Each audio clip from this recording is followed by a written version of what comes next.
তো আজকে আমরা যে চ্যাপ্টারটা পড়বো সেটা হচ্ছে chapter 5 section 68 to 72 of Indian contract act 1872। এই চ্যাপ্টারটার নাম হচ্ছে কোয়াসি কন্ট্রাক্ট। এবার তুই বলবি যে বইতে তো কোথাও কোয়াসি কন্ট্রাক্ট কথাটা লেখা নেই, তাহলে এটার নাম কোয়াসি কন্ট্রাক্ট কেন? কোয়াসি কন্ট্রাক্ট কারণ আছে। This are not contracts like আমরা আগে যেরকম কন্ট্রাক্ট দেখেছি। These are something like contract but আবার কন্ট্রাক্টও নয়। তা সত্ত্বেও এগুলো কন্ট্রাক্টের মতো বিহেভ করে। এই বিহেভিয়ার গুলোর জন্য এটাকে কোয়াসি কন্ট্রাক্ট বলা হয়। তো এই চ্যাপ্টারটার অরিজিনালি নেম কি? Of certain relation resembling those created by contract, যেটা কিনা কন্ট্রাক্টকে রিজেম্বল করে। রিজেম্বল মানে কন্ট্রাক্টের অনুকরণ করে, সমগোত্রীয়। ঠিক আছে, তাহলে এবার আমরা দেখি কোয়াসি কন্ট্রাক্ট কি, কোয়াসি কন্ট্রাক্টের কি কি features. Next, there are certain obligations specified in the Indian Contract Act. They are not actually contracts because they miss one or the other elements of a contract but are still enforceable in a court of law. Such obligations are called quasi-contractual obligation. Each of them has been talked about separately.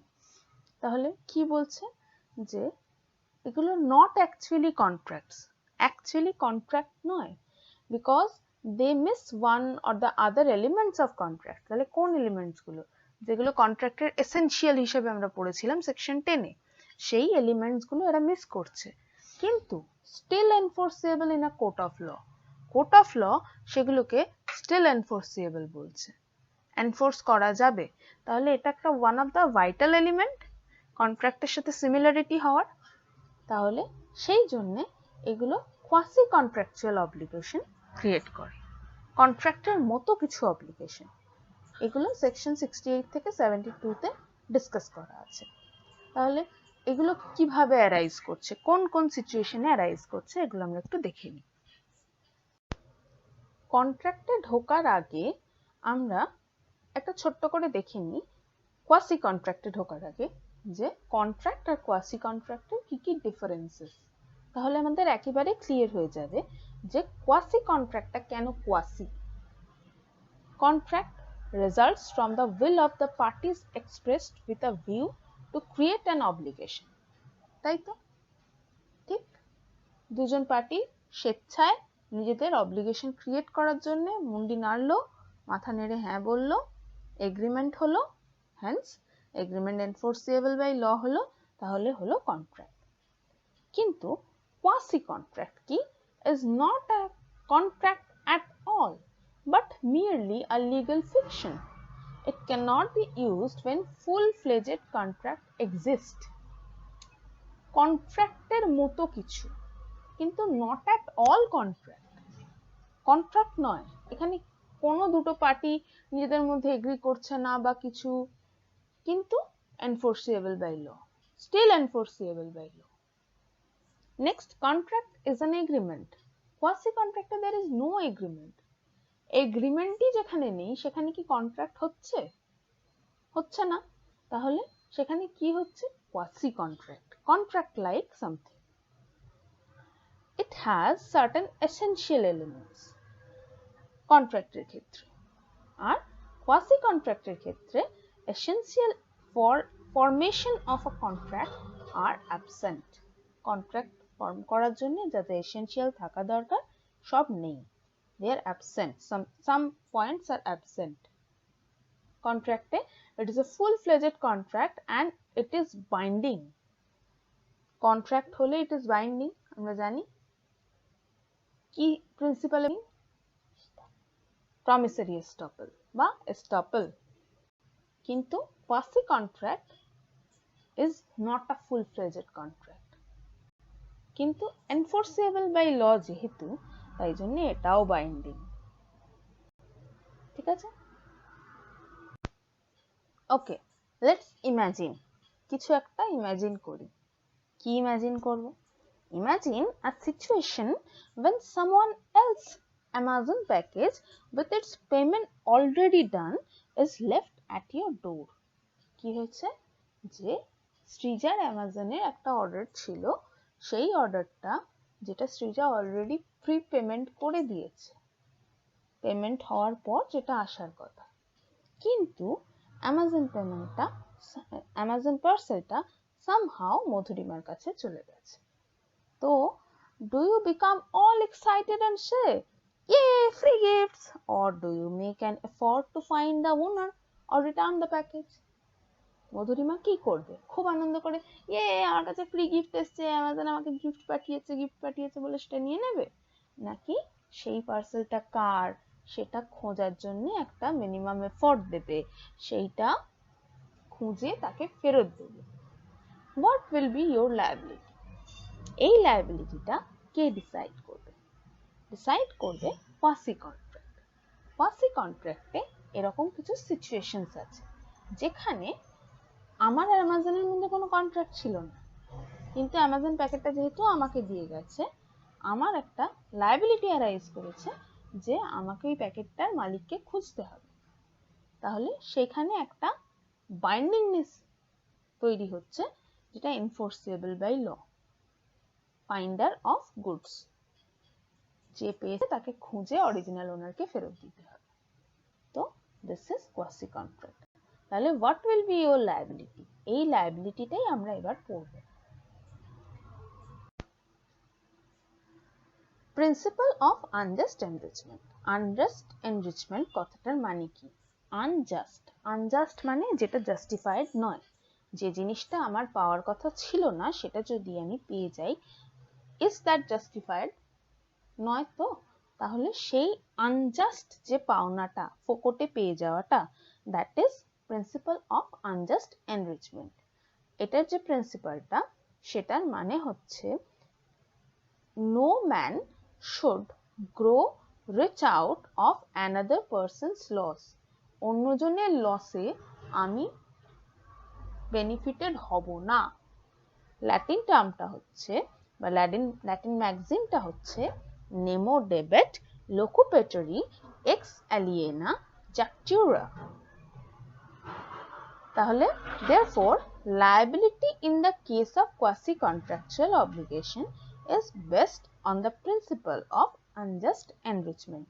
তাহলে আমি যদি অন্য ম্যানের যে পাওনাটা পাওয়ার কথা ছিল, another person's loss করে আমি বেনিফিটেড হই, অন্য যার জিনিসটা আমি পেয়ে যাচ্ছি, এই যে সৃজার জিনিসটা মধুরিমা পেয়ে যাচ্ছে, সৃজার তো তাহলে লস হচ্ছে। মধুরিমা যদি বেনিফিটেড হয় তাহলে সেটা কিন্তু তার জাস্টিফাইড বেনিফিট নয়। No man should grow rich out of another person's loss. অন্যের ক্ষতি করে তুমি ধনী হও না, কাইন্ড অফ মোরাল সায়েন্স, যে কারুর ক্ষতি করে কারুর ভালো হতে পারে না। তো তাহলে সেটা জাস্টিফাইড কখনোই হবে না। It essentially means that no man should get unjustly enriched at the cost of another person's loss. That means no person should gain anything unjustly when his gaining such a thing may mean a loss for another person. What are quasi contracts? Quasi contract কি? Quasi means almost or apparently but not really, or as if it were, মানে যদি এরম হতো তাহলে এটা একটা obligation arise করতো, যদি তুমি অন্যেরটা বেনিফিট পেয়ে যাও। A quasi contract is a contract that exists by order of a court, not by agreement of the parties. একজন পার্সনের জিনিসটা যখন অন্যজন নিয়ে নিচ্ছে বা পেয়ে যাচ্ছে, সে যদি ফেরত না দেয়, সে যদি রিজনেবলি এফোর্ট না দেয়, তুই জানতে পারলি তোর জিনিসটা সৃজা নিয়ে নিয়েছে কিংবা সৃজার জিনিসটা মধুরিমা নিয়ে নিয়েছে, তাহলে সেক্ষেত্রে মধুরিমা সেটা ফেরত দিচ্ছে না, সৃজা কি করবে? কোর্টে যাবে। তাহলে কোর্ট তখন অর্ডার দেবে তুমি ওটা আনজাস্ট এনরিচমেন্ট তোমার হয়ে গেছে, তুমি ওটা ফেরত দাও। তাহলে quasi contract is a contract that exists by order of a court, not by agreement of the parties. তাহলে ওর সৃজার আর মধুরিমার যে কন্ট্রাকচুয়াল রিলেশনশিপটা অ্যারাইজ করছে সেটা কি ওদের মধ্যে কোনো এগ্রিমেন্ট হয়েছিল যে ফেরত দিতে হবে বা ও পেয়ে গেলে ওকে দিতে হবে? কিচ্ছু হয়নি, কিন্তু একটা লিগ্যাল অব্লিগেশন ক্রিয়েট হলো, বাইন্ডিং বাই ল হলো মধুরিমা ফেরত দিতে by order of court. Courts create quasi-contracts to avoid the unjust enrichment of a party in a dispute over payment for a good of service. কোনো রকম unjust enrichment যাতে না হয়, কোনো একটা গুডস অফ সার্ভিসে যেটা আমি পেমেন্ট করেছি তার সার্ভিসটা যাতে আমিই পাই, সেইটা দেখার জন্য কোর্ট এই কোয়াসি কন্ট্রাক্টের বাইন্ডিংটা ক্রিয়েট করে। Section 68 থেকে 72 deals with certain relations resembling those created by contract under Indian Contract Act 1872. Types of quasi contract. Section 68 এ কি আছে? Supply of necessaries. Necessary জিনিসপত্রে যদি তুমি সাপ্লাই করো। Payment by a interested person. যে person interested সে যদি payment করে আদার দেন যে পার্টির করার কথা। 69 obligation to pay for non gratuitous act, যেটা আমি gratuitously করিনি, লাইক যদি একটা শু পলিশওয়ালা ট্রেনে তুই বসে আছিস, এসে তো জুতোটা নিয়ে পলিশ করতে আরম্ভ করলো, পলিশটা করার পর সে টাকা চাইছে, বলছে আমায় টাকা দাও। সে তো গ্র্যাটিটিয়াসলি খুব শ্রদ্ধাবশত হয়ে তুই একটা মহান মানুষ, তো শু পলিশ করলে আমি ধন্য হয়ে যাব সেই জন্য শু পলিশ করেনি। তাহলে নন গ্র্যাটিটিয়াস অ্যাক্ট যদি তোমার সাথে কেউ করে তাহলে তোমার অব্লিগেশন আছে, তুমি তাকে পে করবে। Next, responsibility of finder of goods. যে কোনো জিনিস পাচ্ছে, খুঁজে পাচ্ছে, রাস্তায় পড়ে থাকা একটা মূল্যবান জিনিস, একটা পার্কার পেন তুই খুঁজে পেলি, পেলে কি বলবি? আমি একটা পার্কার পেন পেয়েছি, আমার এটা বলে রেখে নিবি, নাকি এফর্ট দিবি ওই পেনটা কার হাত থেকে পড়ে গেছে আশেপাশে খোঁজার, বা রিজনেবলি খোঁজার চেষ্টা করবি যে পেনটা কার? তাহলে তোর কি রেসপন্সিবিলিটি পেনটা পাওয়ার পরে? মিস্টেক অর কোয়ারশন, যদি কোনো রকম মিস্টেক অর কোয়ারশন হয়ে থাকে তার আন্ডারে যদি তুই কাউকে কোনো পেমেন্ট করে থাকিস তাহলে তুই কি সেটা ফেরত পাবি না পাবি না? এইগুলো কোয়াসি কন্ট্রাক্টের আলোচ্য বিষয়। Claim for necessaries supplied to person incapable of contracting or on his account.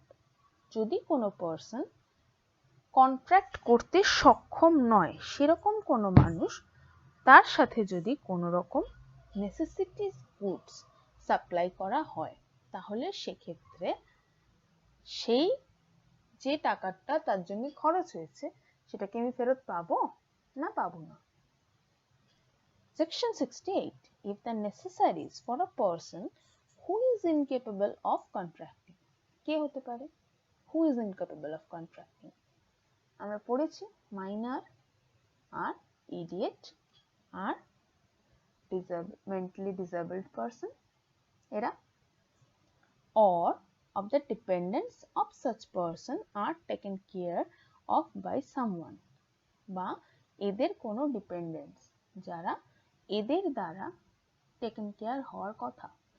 কোন একজন বয়স্ক মানুষ আছে, ইনডিজেন্ট পারসন, খুব অসুস্থ, হঠাৎ করে তার ছেলে ডিসেবলড হয়ে গেছে বা মেন্টালি ডিসেবলড হয়ে গেছে, he has the right to be reimbursed from the property of such incapable person. তাহলে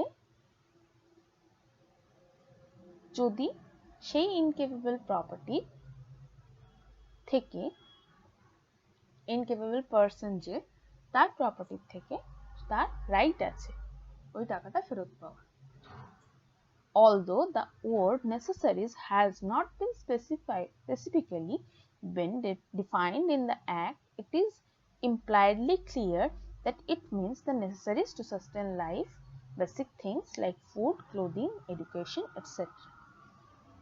আমি একটা এক্সাম্পল দিই, ধরো একটা মাইনার, সে তো কোনো রকম কন্ট্রাক্ট করতে পারবে না, তাহলে মাইনার যদি কোনোভাবে কন্ট্রাক্ট করতে না পারে তার কি খেয়ে পরে বেঁচে থাকার অধিকার নেই? আচ্ছা, তো তাহলে সে কন্ট্রাক্টে যেতে পারবে না যে আমি যখন মেজর হব তোমার টাকা পয়সাগুলো দিয়ে দেবো। এবার কেউ একজন যদি এই কথা ভেবে থাকে যে আমি ওকে হেল্প করব যদি আমি পরে টাকাগুলো ফেরত পাই, তাহলে সে কি হেল্প করতে পারবে না? কারণ কি মাইনার কন্ট্রাক্ট করতে পারে না। মাইনার কন্ট্রাক্ট যেহেতু করতে পারে না, তাই আমি ওকে হেল্প করলে আমার সব টাকা পয়সা মার চলে যাবে। আমি তো কন্ট্রাক্টে নেই ওর সঙ্গে, ও কেন ফেরত দেবে আমাকে? কিন্তু না, here comes the section 68. যদি তুমি basic life needs like food, clothing, lodging, education এরকম কোনো পার্সনকে সাপ্লাই করো যে মাইনর বা ইনকেপেবল অফ কন্ট্রাক্টিং, তাহলে অন অ্যাকাউন্ট সেই পার্সন যখন কেপেবল হবে বা তার প্রপার্টি থেকে তুমি পরবর্তীকালে সেই টাকাটা ফেরত পাওয়ার জন্য ক্লেম করতে পারো। This is section 68. In simple terms, if a person A supplies another person B who is incapable of entering into a contract, or his family or anybody else who is dependent on him with necessaries for life, he is entitled to take his due return from the property of person B. He is entitled only to such a reasonable amount as the value of goods or service he may supplied hold. মানে ধর এখানে কিন্তু নেসেসারিজ কথাটা খুব important. আমার এরকম নয় কিন্তু যে আমি তাকে একটা স্মার্টফোন কিনে দিলাম কিংবা আমি তাকে একটা অ্যাপেলের আইপ্যাড কিনে দিলাম, সেইটা তো নেসেসারি নয়। নেসেসারি কোনটা? আমি তার খাবার দাবারের ব্যবস্থা করলাম, তার জামা কাপড়ের ব্যবস্থা করলাম, তাকে একটা স্কুলে ভর্তি করে দিলাম, কিংবা এখন যেহেতু কোভিড সিচুয়েশন, এখন স্মার্টফোনটাও নেসেসারি হয়ে গেছে। ঠিক আছে, আমি একটা বেসিক স্মার্টফোন কিনে দিলাম যাতে তার কাজ চলে যায়, তার জন্য তো অ্যাপেলের আইপ্যাডের দরকার নেই। তাহলে সে ততটাই ফেরত পেতে পারবে যতটা বেসিক নিডের জন্য তার দরকার ছিল, যদি ততটাই দিয়ে থাকে।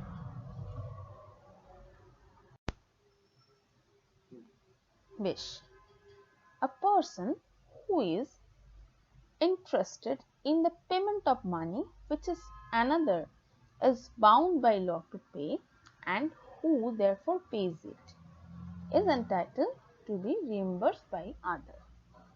মানে কি? reimbursement of person paying money due by another, মানে পেমেন্ট করার কথা তোর, পেমেন্ট করছি আমি, কারণ তুই পেমেন্ট করতে পারছিস না। A person who is interested in the payment of money which another is bound by law to pay and who therefore pays it is entitled to be reimbursed by the other. মানে আমি যদি তোর হয়ে payment করে দিই, আমি তোর কাছে টাকাটা ক্লেম করতে পারবো। The party paying the other party's dues is interested in the payment. The party whose payment is due was in fact bound by law to pay. একটা এক্সাম্পল দেখি। জো is a zamindar. জো একজন জমিদার। Annie holds one of his lands on lease in Punjab. পাঞ্জাবে Annie তার একটা land hold করে রেখেছে। The revenue of Joe's land is payable to the government in arrears. বছর বছর জোয়ের ল্যান্ডের রেভিনিউ দিতে হয়। So the land ends up being advertised for sale by the government. যেহেতু রেভিনিউ দিচ্ছে না, তাই জন্য গভর্নমেন্ট বলছে এই ল্যান্ড আমি বিক্রি করে দেবো। According to the revenue law, if the land is sold, it will end Annie's lease. To prevent this sale, Annie pays Joe's dues to the government. Joe is bound to pay back to Annie. আচ্ছা, Annie এখানে জোয়ের একটা land অ্যানির কাছে আছে, যেটা জোয়েরই payment করার কথা, কিন্তু জো payment করছে না। এবার জো যেহেতু পেমেন্ট করছে না, গভর্নমেন্ট এটা বিক্রি করে দিতে চাইছে। এবার অ্যানি যদি এই ল্যান্ডটা পেমেন্টটা করে দেয়, তাহলে Joe bound to pay back to Annie, কারণ ল্যান্ডটা যদি বিক্রি হয়ে যায় অ্যানির হাত থেকে ল্যান্ডটা বেরিয়ে যাবে, কারণ অ্যানি বাই চান্স ওই ল্যান্ডটার ওপরে ভাড়া থাকে বা লিজে থাকে বা কিছু।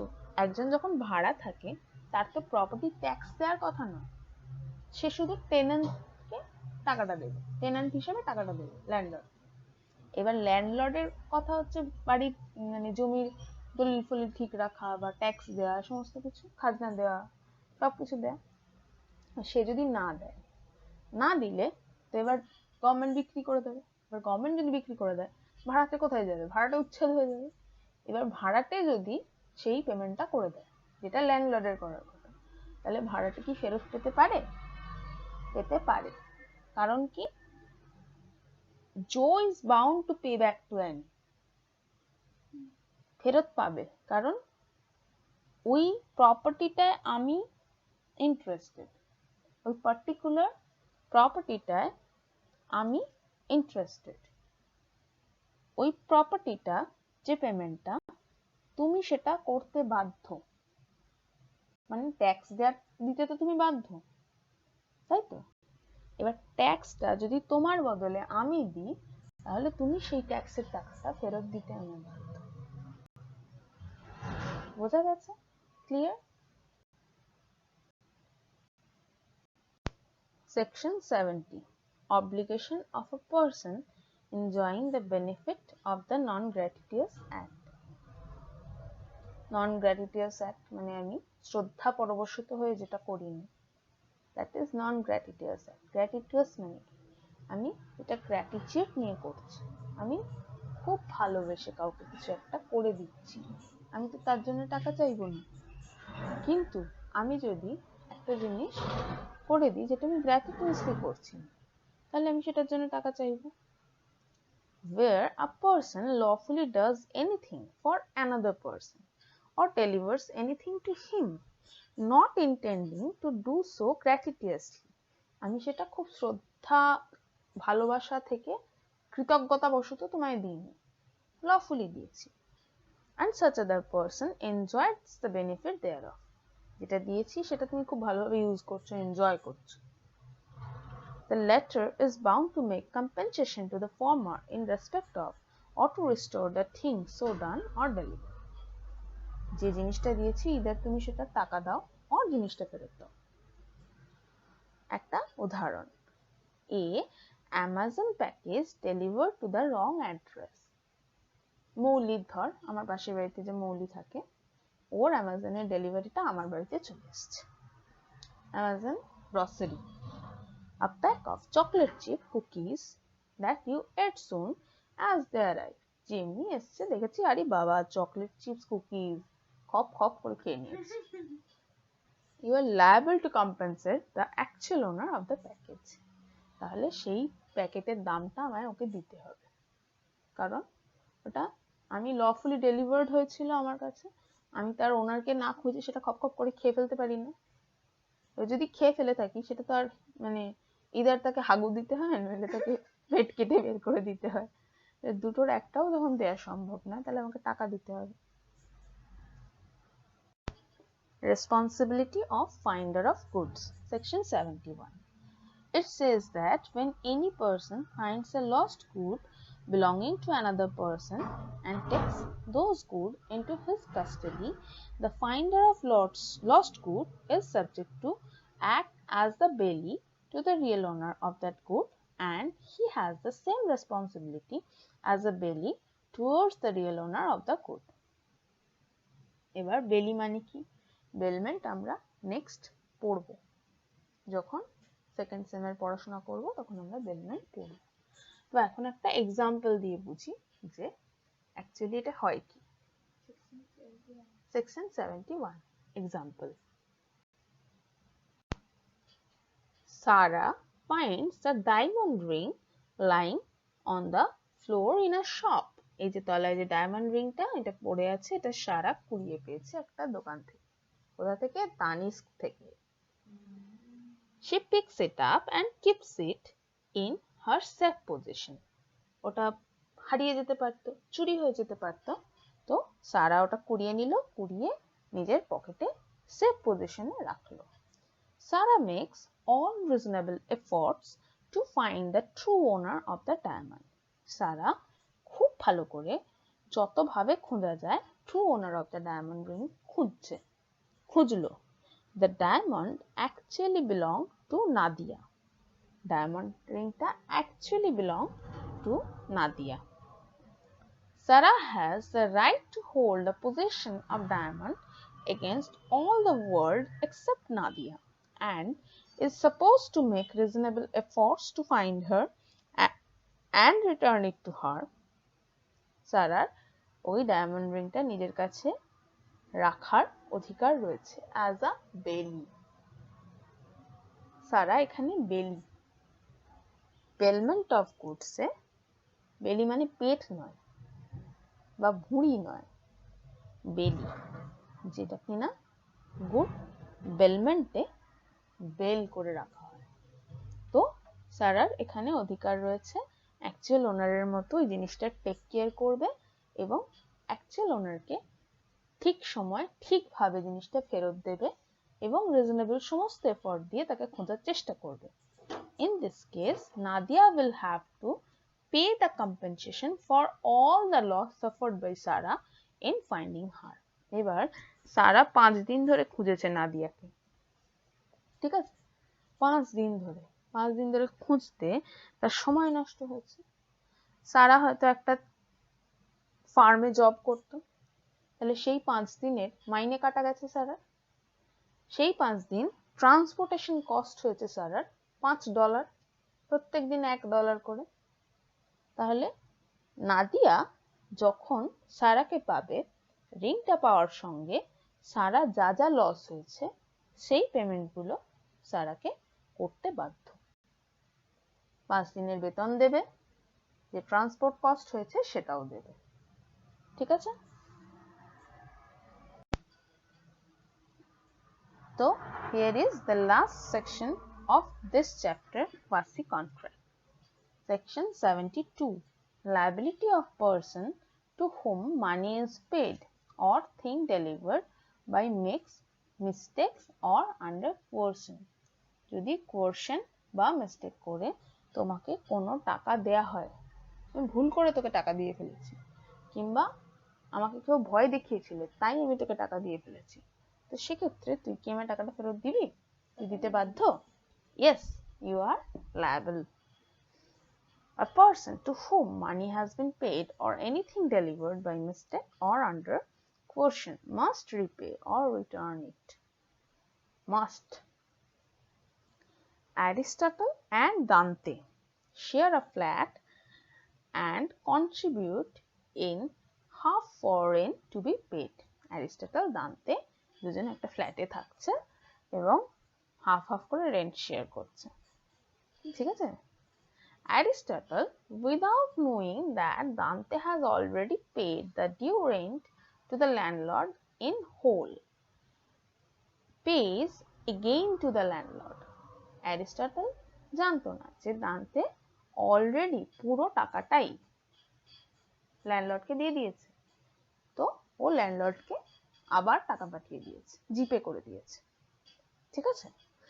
The landlord in this case is liable to give back the money delivered him by mistake. The term mistake here can mean both mistake of fact or mistake of law. দুটোই হতে পারে, কিন্তু টাকাটা ফেরত দিতে হবে. But next, here is an example of something delivered under coercion, যে ভয় দেখিয়ে. A railway company refused to deliver goods to a certain consignee except upon the payment of certain illegal sum of money. একটা railway company কিছু জিনিসপত্র দিতে অস্বীকার করছে যদি না তাদের ঘুষ দেওয়া হয়, certain illegal sum of money. যদি পেমেন্ট না করো, the consignee pays the sum to obtain his goods. consignee সেই মুহূর্তে জিনিসটা খুব দরকার, তাহলে সে ঘুষ দিয়ে টাকাটা দিয়ে জিনিসটা বের করে নিয়ে নিল. The company is liable to return the sum of money illegally charged. এরপরে জিনিসটা পেয়ে যাওয়ার পর, কাজ হয়ে যাওয়ার পর ধীরে সুস্থে এসে যদি কনসাইনি এই কোম্পানির এগেইনস্ট, রেলওয়ে কোম্পানির এগেইনস্টে মামলা করে, তাহলে রেলওয়ে কোম্পানি ইলিগালি যে মানিটা চার্জ করেছে সেটা ফেরত দিতে বাধ্য। You understand? বেশ, তাহলে quasi contract এখানে শেষ। So this is chapter 6, consequences of breach of contract. Now what is breach of contract? কন্ট্রাক্টটা পারফর্ম না করা বা কোনো অব্লিগেশন ফুলফিল না করা। কন্ট্রাক্ট করলেই there are some people যারা ব্রিচ করার জন্য উঠে পড়ে লাগবে, তারা কন্ট্রাক্ট করেই ভেঙে ফেলার জন্য ব্রিচ করবে। এবার আমরা তো তাদের এমনি এমনি ছেড়ে দিতে পারি না, তো তারা যে ব্রিচ করলো তার জন্য আমাদের যে ক্ষতি হলো সেই ক্ষতিটা পূরণ কে করবে? who is gonna compensate that? তাহলে যে ব্রিচ করেছে তাকে কিছু কম্পেনসেশন দিতে হবে। তাহলে these are the consequences of breach of contract. তোমার ব্রিচ করার জন্য আমি যে তোমার জায়গায় স্টেপ ইন করলাম বা আমি আমার পজিশনটা চেঞ্জ করে ফেললাম, তুমি যে একটা কথা দিয়েছিলে সেটা যদি তুমি না রাখো তাহলে you need to face the consequences of it, তাই তো? সেই কনসিকুয়েন্সেস গুলো আমরা এখানে পড়ব। তিনটে সেকশন নিয়ে এটা ডিল করছে, 73, 74 and 75. Now what is breach? Failure of party to perform his obligation under a contract. তোমার যেটা করার কথা ছিল তুমি সেটা করলে না বা করতে পারলে না, করতে ফেল করলে কোনোভাবে, that is breach. Breach of contract হচ্ছে where a promisor neither performs his contract nor does he tender performance or where the performance is defective, there is breach of contract. তাহলে তিনটে টাইপ হতে পারে, পারফর্মই করলো না বা অন্য কাউকে অ্যাসাইন করে পারফর্ম করিয়ে দিতে পারতো।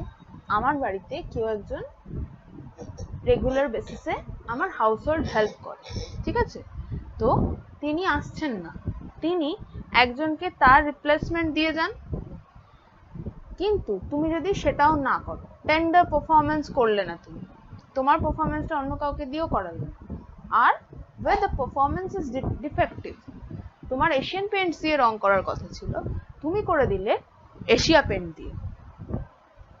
এশিয়ান পেইন্টস এর দাম ছিল 65 টাকা আর তোমার এশিয়া পেইন্টের দাম হচ্ছে 35 টাকা। এশিয়া পেইন্ট দুবার বৃষ্টি হতে সব ধুয়ে গেল, তাহলে পারফরমেন্সটা কি মানে একদম পারফেক্ট পারফরমেন্স হয়েছিল? Defective performance. তাহলে here comes the breach of contract.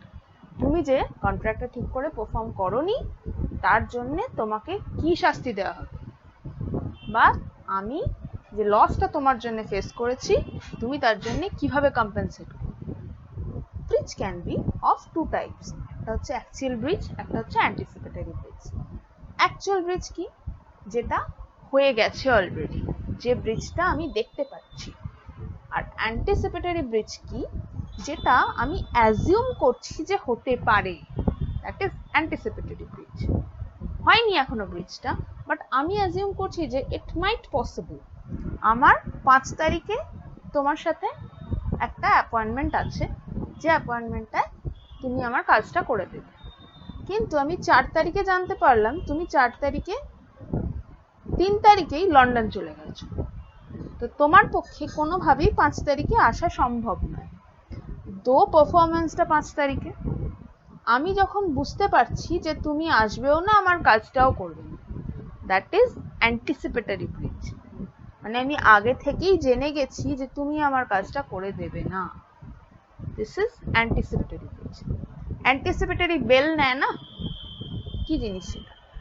আমি আশঙ্কা করছি যে আমায় গ্রেপ্তার করা হতে পারে, তাহলে আমি কোর্টের কাছে গিয়ে বললাম যে আমি এই কাণ্ড করেছি, আমার ধারণা আমায় হয়তো পুলিশ ধরতে আসবে, আমায় প্লিজ বেল দিয়ে দিন। আগে থেকে আমি একটা বেল নিয়ে রাখলাম, দ্যাট ইজ অ্যান্টিসিপেটরি বেল। তাহলে অ্যান্টিসিপেটরি কথাটা আমরা মনে রাখবো কি? যেটা আগে আমরা অ্যান্টিসিপেট করছি, আশঙ্কা করছি, that is anticipatory. Compensation for loss or damage caused by breach of contract. যখন একটা কন্ট্রাক্ট ভেঙে যাচ্ছে তখন যে পার্টি সাফার করছে সে অন্য পার্টির থেকে compensation পেতে পারে for such loss or damage which naturally arose in the usual course of things from such breach, যেটা natural consequence of that breach, সেইটুকুর compensation পেতে পারে when they made the contract to be likely result from the breach of it. Like তোর ব্রিচ করার জন্য হয়তো আমি particular জিনিসটা অন্য জায়গায় বিক্রি করতে পারতাম, কিন্তু আমি বিক্রি করতে পারলাম। ধর এই যে আমার একটা টি শার্ট কেউ একজন ধর অর্ডার দিয়েছে, এবার যখন সেই টি শার্টটার ডেলিভারির সময় এলো, যখন আমি তার থেকে পয়সাটা চাইছি, সে বলল যে না আমি পয়সাটা এখন দিতে পারবো না, তুই অন্য কাউকে বিক্রি করে দে। এবার এই কথাটা যদি সে আগে বলতো বা আমি টি শার্টটা নেব না, তাহলে হয়তো আমি ওটা বিক্রি করে দিতে পারতাম, ও যে টাকাটা দেবে তার থেকে হয়তো বেশি দামে বিক্রি করে দিতে পারতাম। তাহলে ওর টি শার্টটা না নেওয়ার জন্য আমার যে ক্ষতিটা হলো, সেই ক্ষতিটার জন্য আমি ওর কাছে কম্পেনসেশন ক্লেম করতে পারবো। এরম নয় যে ওর টি শার্টটা না নেওয়ার জন্য আমি যে টাকাটা পেলাম না, সেই টাকাটা দিয়ে আমি অন্য একটা জায়গায় ইনভেস্ট করতে পারতাম, সেই ইনভেস্টমেন্ট আমার আটকে গেল, তার জন্য আমার 1500 টাকা লস হলো, সেই কম্পেনসেশনটা আমি পাবো। কিন্তু পার্টিকুলারলি ও ধর টি শার্টটা 350 টাকায় কিনতো, আমি ওই টি শার্টটাই একজন 400 টাকায় দিতে চেয়েছিল, মানে নিতে চেয়েছিল, তাকে দিলাম না। সেই মুহূর্তে তাকে যে দিলাম না, পরবর্তীকালে যখন ও নিল না, আমার তো কত টাকা লস হলো? 50 টাকা তাহলে লস হয়ে গেল। ও নিল না, একেও আমি দিইনি, তাহলে আমার ওই যে এক্সট্রা 50 টাকা লস হয়ে গেল। ও যদি না নিত তাহলে আমি প্রথমেই ওকে দিতে পারতাম, সেই লসটা আমি ওর থেকে ক্লেম করব। আমি টি শার্টটা পরে আবার বিক্রি করেই দিতে পারবো, কিন্তু ওই যে লসটা আমার হলো সেইটা ওকে কম্পেনসেট করতে হবে, যেটা ডাইরেক্ট কনসিকুয়েন্স অফ হার ব্রিচ। বোঝা গেছে? ক্লিয়ার? নেক্সট কি, such compensation is not to be given for any remote and indirect loss or damage sustained by reason of breach. এই যে ও যে 350 টাকাটা আমাকে দেওয়ার কথা ছিল, সেই 350 টাকাটা আমি এক জায়গায় ইনভেস্ট করতাম, সেই ইনভেস্টমেন্টটাতে আমি হয়তো 1500 টাকা রিটার্ন পেতাম, সেইটা আমি করতে পারলাম না। এবার আমি ওকে বললাম যে তুই যে টি শার্টটা নিলি না, তার জন্য আমার 1500 টাকা লস হয়ে গেল, তুই আমার 1500 টাকা ড্যামেজ দিবি, সেটা হবে না। আমার কতটা লস হয়েছে যেটা কিনা ডাইরেক্ট ওটার সাথে ইউজুয়াল কোর্স অফ বিজনেসে হয়েছে। একজন 400 টাকা দিতে চেয়েছিল, আমি বলেছি না এটা বুক করা আছে, এটা 350 টাকা একজন নেবে, আমি তাকে দিয়ে দেবো, তোমাকে দিতে পারবো না। সেই যে দিতে পারলাম না, তার জন্য আমার যে 50 টাকা লস হলো, সেইটা আমি ওর থেকে রিকভার করতে পারবো। Clear? Compensation for failure to discharge obligation resembling those created by contract. When an obligation resembling those created by contract has been incurred and has not been discharged, any person injured by failure to discharge it is entitled to receive same compensation for the party in default as if such person has contracted to discharge it and had broken his contract. যখন কোনো obligation একটা কন্ট্রাক্টে create হয়েছে and has not been discharged, কিন্তু সেটা discharge হয়নি, any person injured by the failure to discharge, কোনো person injured মানে এখানে শুধুমাত্র আহত হওয়া নয়, ইনজিওর্ড মানে সে ওই পার্টিকুলার কাজটা না হওয়ার জন্য তার ক্ষতি হয়েছে, that is injured by the failure to discharge is entitled to receive the same compensation from the party in default. যে পার্টি কাজ করেনি তার থেকে সেম কম্পেনসেশন যে চাইতে পারে, as if such person has contracted to discharge it and has broken his contract. Like কোনো একটা পার্টিকুলার ওষুধের কোম্পানি, ঠিক আছে, ওষুধের কোম্পানি তোমাকে ওষুধ দিচ্ছে, পার্টিকুলারলি কোনো কাস্টমার যখন ওষুধ কিনছে তখন বাই ডিফল্ট সে সেই ওষুধের টার্মস অ্যান্ড কন্ডিশনস গুলোর সঙ্গে অ্যাটাচড হয়ে যাচ্ছে, like Carlill versus Carbolic Smoke Ball Company case. এবার যদি পার্টিকুলার কোনো একটা অব্লিগেশন সেইখানে ফুলফিল না হচ্ছে, তাহলে সেই পার্সনের যে ক্ষতি হচ্ছে সে সেই ক্ষতিটার জন্য ওষুধের কোম্পানিটাকে লায়াবল করতে পারে অ্যাজ ইফ ওষুধের কোম্পানি তার সাথে ডাইরেক্ট কন্ট্রাক্ট হয়েছিল এবং সে সেই কন্ট্রাক্টটা ভেঙেছে এবং তার সমস্ত কাজগুলো হয়। Is it clear? মানে আমি তোমার থেকে একটা ওষুধ নিচ্ছি আমার কোনো একটা পার্টিকুলার কাজের জন্য। ওষুধটা 10 তারিখে ডেলিভার হওয়ার কথা, ওষুধটা 12 তারিখে এলো। ততদিনে আমার সুগার প্রেশার সব বেড়ে এভারেস্ট হয়ে গেছে। এবার আমি তার জন্য খুবই অসুস্থ হয়ে পড়েছি তোমার ডিফল্টের জন্য। তুমি তো ওষুধটা ঠিক টাইমে দাওনি। এবার আমি কি ওষুধের কোম্পানিটাকে সু করতে পারি? নিশ্চয়ই পারি। কেন কি? আমি entitled to the same compensation from the party in default. যে ডিফল্ট করেছে তার থেকে আমি কম্পেনসেশন পেতে পারি, as if such person has contracted to discharge it and had broken his contract. Contract করেছিল সেটা ঠিকঠাক টাইমে দেবে, কিন্তু দেয়নি।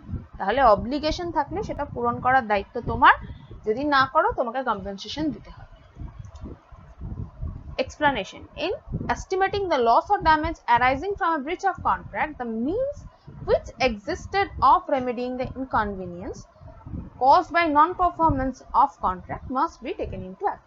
এবার কত টাকা ড্যামেজ পাবে সেইটা দেখতে গিয়ে কোর্ট দেখবে যার ক্ষতি হচ্ছে সে ড্যামেজটাকে মিনিমাইজ করার জন্য কতটা এফর্ট দিয়েছে, বা যে ডিফল্ট করছে সেও ড্যামেজটাকে মিনিমাইজ করার জন্য এই নন পারফরমেন্স বা ইনকনভিনিয়েন্সটাকে মিনিমাইজ করার জন্য কতটা এফর্ট দিয়েছে। ধর একজনের খুব শরীর খারাপ, তার একটা জায়গায় কেটারিং বিজনেস এবং জিনিসগুলো মানে খাবার দাবারগুলো বা একটা বেকারি কেক পৌঁছে দেওয়ার কথা। এবার আমি দিতে পারছি না, আমি খুব করে খুঁজেছি যে আমার এরিয়াতে ওই দামে, যে দামে আমার ক্লায়েন্ট আমার কাছে চেয়েছে সেই দামে অন্য কেউ কোনো বেকারি আছে কিনা যে কিনা কেকটা দিতে পারবে, বা যার কেক দরকার সেও খুঁজেছে আশেপাশে যে ঠিক আছে ওর তো শরীর খারাপ, আমি দেখি না অন্য কেউ দিতে পারে কিনা। সেই এফর্টটা কোর্ট কনসিডার করে বোথ সাইডের ক্ষেত্রে, যে কতটা এফর্ট দিচ্ছে ওই ড্যামেজটাকে মিনিমাইজ করার জন্য বা ইনকনভিনিয়েন্স যেটা সেটাকে মিনিমাইজ করার জন্য। কোর্ট যদি দেখে যে হ্যাঁ স্যাটিসফাইং এফর্ট দিয়েছে তাহলে কম্পেনসেশনটা কম দিতে। ঠিক আছে, ক্লিয়ার? একটা ইলাস্ট্রেশন পড়বো, দিতে হবে কিন্তু মিনিমাইজ হয়ে যাবে। কম্পেনসেশনটা ডিসাইড করার সময় কোর্ট ওটাকে কিন্তু অ্যাকাউন্ট নেবে। Illustration: A contracts to buy of B at a stated price 50 mounds of rice, no time being fixed for delivery.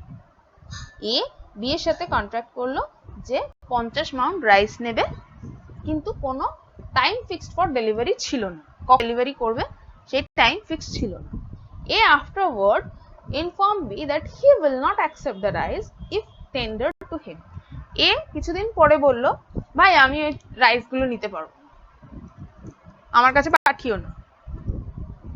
B entitled to receive from A by compensation the amount, if any, by which the contract price exceeds that which B can obtain for the rice at the time when A informs B that he will not accept it. ধরে নিচ্ছি যে A এই কথাটা বলল যে আমি ওই রাইসটা নিতে পারবো না। এবার meanwhile B যতদিন পরে বলেছে তার মাঝখানে 2 সপ্তাহ যে টাইম গেছে বা কোনো একটা টাইম গেছে, 2-3 সপ্তাহ টাইম গেছে, সেই সময় বাজারে রাইসের প্রাইসটা বেড়েছিল। যেহেতু ওর এর সাথে কন্ট্রাক্ট করা আছে তাই জন্যে ও সেই রাইসটা বাজারে বিক্রি করতে পারেনি। এবার ও যদি বাজারে বিক্রি করে দিত ওর লাভ হতো। বি যখন 2 সপ্তাহ 3 সপ্তাহ পরে বললো আমি ওটা নেব না, তখন আবার প্রাইসটা পড়ে গেছে বাজারে। এবার যদি ও বাজারে বিক্রি করতে যায় ও সেই লাভটা পাবে না।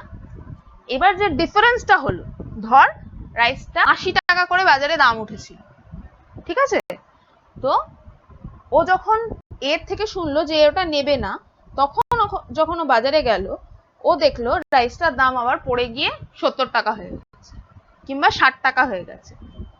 এই যে 50 মাউন্ট রাইস 80 টাকা কেজিতেও বিক্রি করতে পারো, সেই 50 মাউন্ট রাইস ওকে এখন 70 টাকা বা 60 টাকা কেজিতে বিক্রি করতে হবে। এই যে ক্ষতিটা হলো এর ইনফরমেশনটা দিতে দেরি করার জন্য, সেই ক্ষতিটা বি এ থেকে ক্লেম করতে পারে। উদাহরণ, অনেকগুলো ইলাস্ট্রেশন আছে বইতে, পড়বে, চেষ্টা করবে বোঝার, যদি না বুঝতে পারো বলবে। Section 74. Compensation for breach of contract where penalty stipulated for. When a contract has been broken, if a sum named in the contract as the amount to be paid in case of such breach, or if the contract contains any other stipulation by way of penalty, the party complaining of the breach is entitled, whether or not actual damage or loss is proved to have been caused thereby, to receive from the party who has broken the contract reasonably compensation not exceeding the amount so named for, as the case may be, the penalty stipulated for.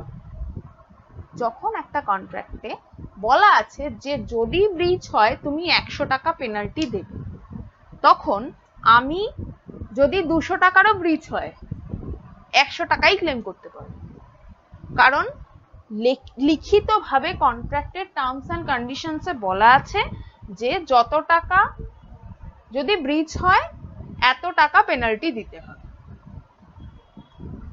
যেহেতু বলা আছে আমি তার বেশি claim করতে পারবো, damage prove হোক চাই না হোক আমি অতটাই ক্লেম করতে পারবো, তার বেশি পারবো। কিন্তু লিখে রেখেছি যে আমি যদি ক্ষতি হয়, যদি এই কন্ট্রাক্টের টার্মস এন্ড কন্ডিশন ব্রিচ হয়, তাহলে আমি 100 টাকা ক্লেম করব। তুমি যদি জানতে যে তোমার 500 টাকা অবধি ক্ষতি হতে পারে, তাহলে তুমি পেনাল্টিটা 100 টাকা লিখেছিলে কেন? এরম তো নয় না, তুমি জানতে না তোমার কত টাকার প্রোডাক্ট ইনভলভড। তুমি 1000 টাকার প্রোডাক্ট নিয়ে বিজনেস করছো, সেখানে তুমি 100 টাকা ব্রিচ লিখেছিলে কেন? তোমার ম্যাক্সিমাম যতটা ক্ষতি হতে পারে তুমি সেটা লিখতে পারতে। লেখার সময় তো তোমাকে রিজনেবল টাইম দেওয়া হয়েছিল বুঝিয়ে লেখার জন্য, তোমায় তো কেউ মাথায় বন্দুক ধরেনি লেখার জন্য। তাহলে ঠিক আছে। Explanation: a stipulated for increased interest from the date of default may be stipulation by way of penalty. ধরে নি ব্যাংক লোন, আমি ব্যাংকের থেকে 5 লাখ টাকা লোন নিয়েছি, আমি ব্যাংককে বলেছি আমি 5 বছরের টাইমে ইনস্টলমেন্টে লোনটা পেমেন্ট করব। ব্যাংকের একটা নিয়ম আছে, কেউ যদি 3 মাস, প্রত্যেক মাসে আমার ইনস্টলমেন্ট যেতে হয়, কেউ যদি 3 মাস ইন্টারেস্ট এবং ইনস্টলমেন্ট না দেয়, তাহলে সেক্ষেত্রে তাকে ডিফল্টার ঘোষণা করে দেওয়া হয় এবং সেক্ষেত্রে তার টাকার উপরে সুদ বসে এবং টাকাটা বাড়তে থাকে অ্যামাউন্টটা। এই যে ইন্টারেস্ট, সেইটা বাই ওয়ে অফ পেনাল্টি কোনো কোনো সময় দেয়া যেতে পারে যদি মনে হয় টাকাটা সেই সময় স্লাইটলি ইন্টারেস্ট যদি বাড়ে, সেই ক্ষেত্রে বাড়তে পারে। মানে ধর আমার ডিফল্টে পেমেন্ট দেওয়ার কথা ছিল 10 তারিখে, 10 তারিখে আমি দিলাম না, যখন আমি 20 তারিখে দিতে গেলাম তখন সেটা 120 টাকা হয়ে গেছে।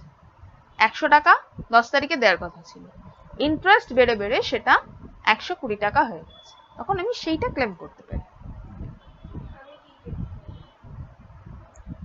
আমি নয়, মানে যে ডিফল্ট করেছে, মানে আমার দেওয়ার কথা ছিল 100 টাকা 10 তারিখে, আমি 10 তারিখে দিতে পারলাম না, সেই ক্ষেত্রে আমি যখন 20 তারিখে দিতে গেলাম দেখলাম সেটা ইন্টারেস্ট সমেত, সুদ সমেত সেটা 120 টাকা হয়ে গেছে, তাহলে আমি ওই 120 টাকাটা দিতে হবে আমাকে, মানে যার কাছে ডিফল্ট করছি বা ব্যাংক, ওইটা আমার কাছে ক্লেম করতে পারে by way of interest as a penalty. Penalty মানে কি? ফাইন, শাস্তি, কারণ কি আমি ঠিক ডেটে দিই। Exception কি? When any person enters into any bail bond, recognized or other instrument of the same nature or under the provision of any law or under the orders, central government or any state government gives any bond for the performance of any public duty or act in which the public are interested, he shall be liable upon breach of condition of any such instrument to pay the whole sum mentioned therein. যদি কোনো bell bond হয়, 100 টাকার bell bond কি 500 টাকার bell bond কি 1000 টাকার bell bond, তাহলে যদি সেই বেল বন্ডটা ব্রিচ করে, যেটা কিনা সেন্ট্রাল গভর্নমেন্ট বা স্টেট গভর্নমেন্ট তাকে দিয়েছে বেল দেওয়ার পরিবর্তে, সেক্ষেত্রে তাকে যে পুরো টাকাটা সেটাই দিতে হবে। ঠিক আছে? Explanation. A person who enters into a contract with government does not necessarily thereby undertake any public duty or promise to do an act which the public are interested. যদি কোনো পারসন গভর্নমেন্টের সাথে কোনো কন্ট্রাক্টে এন্টার করে, তাহলে তাকে কোনো রকম পাবলিক ডিউটি আন্ডারটেক করতে হবে না, in which the public are interested. Bank লোনের ক্ষেত্রে এই পুরো জিনিসটা প্রযোজ্য। এছাড়াও আরো অনেক জায়গায় প্রযোজ্য, যে যেখানে যতটা পেনাল্টি বলা আছে আমি, বা যেখানে যতটা ব্রিচের জন্য ড্যামেজ দিতে বলা আছে আমি ততটাই দেব, তার বেশি আমার কাছে কেউ ক্লেম করতে পারবে না। দেয়ার ইজ স্লাইট এক্সেপশনস, যেগুলো কিনা পেনাল্টি হিসাবে নেওয়া যেতে পারে। ইন্টারেস্ট যদি বেড়ে যায় বেল বন্ডের ক্ষেত্রে, সেই ক্ষেত্রে একটু একটু এক্সেপশনস রয়েছে। কিন্তু আমার যদি 5000 টাকা ব্রিচ বলা থাকে, আমার কাছে কেউ 10,000 টাকা ক্লেম করতে পারবে না। ক্লিয়ার? 74 এর আরেকটা ইলাস্ট্রেশন আমরা একটু দেখে নিই, যেটা আছে ইলাস্ট্রেশন সি। 75 টা তারপর পড়বো আমরা। 74 এর ইলাস্ট্রেশনে কি বলা আছে? A gives a recognizance binding him in a penalty of ₹500 to appear in a court on a certain day. He forfeits his recognizance. He is liable to pay the whole penalty. মানে কি? মানে হচ্ছে যে তুমি যদি 10 তারিখে কোর্টে না হাজিরা দাও, তোমাকে 500 টাকা দিতে হবে। যদি কোনোভাবে সে 10 তারিখে কোর্টে না হাজিরা দেয়, তাহলে সাথে সাথে তাকে পুরো টাকাটা পেনাল্টিটা দিতে হবে, হবেই, নো ছাড়। হ্যাঁ, মানে যেদিন সে আসবে তাকে পুরো টাকাটা পেনাল্টি দিতে হবে, আদারওয়াইজ সে গ্রেফতার হয়ে যাবে। হ্যাঁ, 10 তারিখে কোর্টে আসার কথা, তোমাকে এই কন্ডিশনেই ছাড়া হচ্ছে যে তুমি 10 তারিখে কোর্টে আসবে। একদম, বেল তো তাই হয়, বেল মানে আসামিকে ছাড়ছে, তাই তো? এবার তোমাকে এই কন্ডিশনেই দেওয়া হচ্ছে যে তুমি প্রত্যেক বৃহস্পতিবার থানায় এসে দেখা করবে, কিংবা এই এই ডেটে কোর্টে এসে দেখা করবে। তুমি যদি না আসো, তাহলে ইন ডিফল্ট সঙ্গে সঙ্গে তোমার এত টাকা জরিমানা। দিস ইজ দ্য উদাহরণ। বুঝেছ? প্যারোল নয়, এটা বেল। বেশ, সেকশন 75। সেকশন 75 কি বলছে? যে a person who rightfully resigns a contract is entitled to compensation for any damage which he has sustained for the non-fulfillment of the contract. যদি কোনো পারসন একটা কন্ট্রাক্ট রাইটফুলি রিসাইন করে, তাহলে he is entitled to compensation for the non-performance of the contract. Illustration কি? A singer contracts with B, the manager of a theatre, to sing at his theatre for 2 nights in every week during the next 2 months. A একজন singer, যে একটা থিয়েটারের ম্যানেজারের সাথে তার contract হয়েছে, যে কিনা প্রত্যেক সপ্তাহে 2 রাত্রি করে গান গাইবে for the next 2 months. And B engages to pay her 100 rupees for each night's performance. তাকে তার জন্য B প্রতি রাতে 100 টাকা করে দেবে। On the 6th night, A willfully absents herself from the theatre. 6 নম্বর রাতে A ইচ্ছা করে পারফর্ম করলো না, and B in consequence resigns the contract. B এই কনসিকোয়েন্সের জন্য কন্ট্রাক্টটা টার্মিনেট করে দিল, কন্ট্রাক্টটা বাতিল করে দিল। রিসাইন মানে তো বাতিল করে দেওয়া, আমরা কিছুদিন আগে পড়েছি। তাহলে যখন বাতিল করে দিচ্ছে, বাতিল করে দেওয়ার পর কি হলো, B is entitled to claim compensation for the damage which he has sustained through the non fulfilment of the contract. এই যে এ গান গাইলো না, তার জন্য বি এর যে ক্ষতি হলো, বি কন্ট্রাক্টটা বাতিল করে দেওয়ার পর সেই ড্যামেজটা এর কাছ থেকে ক্লেম করতে পারে। This is party rightfully rescinding contract entitled to compensation. যে রাইটফুলি কন্ট্রাক্ট রিসাইন বাতিল করছে, তার যে ক্ষতি হচ্ছে সে কম্পেনসেশন চাইতে পারে। তাহলে এই ছিল ব্রিচ অফ কন্ট্রাক্ট অ্যান্ড কম্পেনসেশনস।